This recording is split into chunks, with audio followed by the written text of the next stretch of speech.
Well, let's be honest, when it comes to reading, there is never a bad season to do so, but for me, there is something about the fall. When the temps cool down, the days get shorter, snuggling up with a good book sounds divine. And our book for Katie's Book Club this month was A Tidy Ending by Joanna. And this is a mystery novel that came out last year.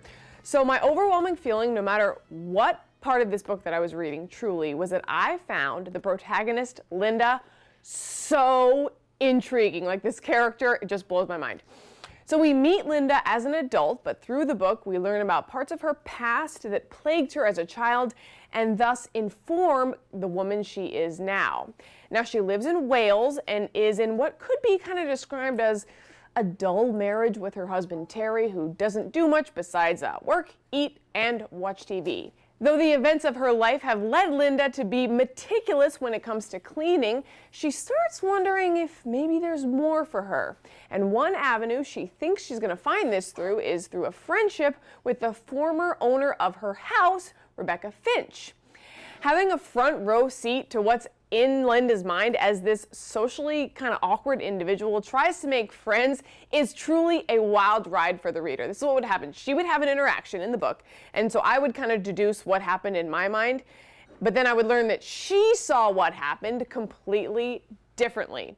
You're also, throughout the book, hearing Linda's mother kind of constantly critiquing her too, which also probably contributes to kind of what's tragic about this character.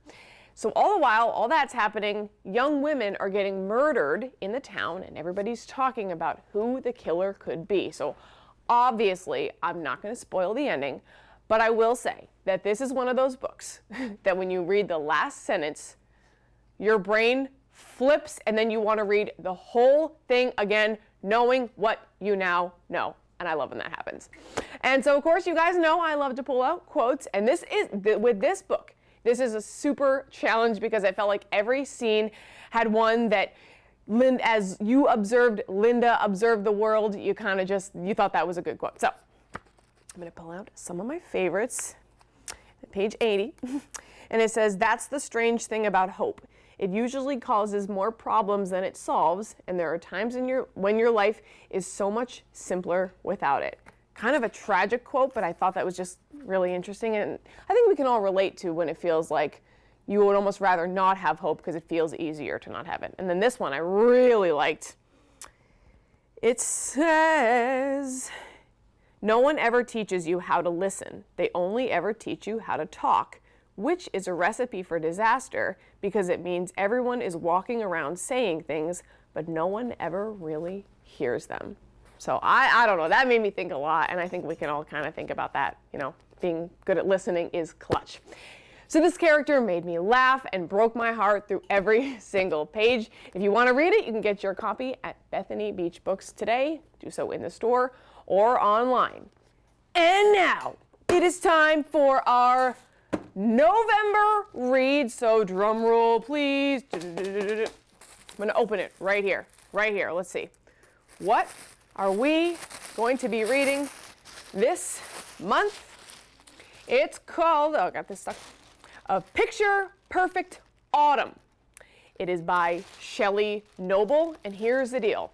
So I thought this was also fitting for this time of year, and this cover, oh my gosh, it's beautiful. And so the story is a young budding photographer is led to a recluse, bitter old man, and though he doesn't want to because photography has become painful for him, she convinces him to be her mentor. And then things get complicated when his estranged grandson shows up. So I think this is going to be a very fun one. So get your copy at Bethany Beach Books today or do so online, and let's read together.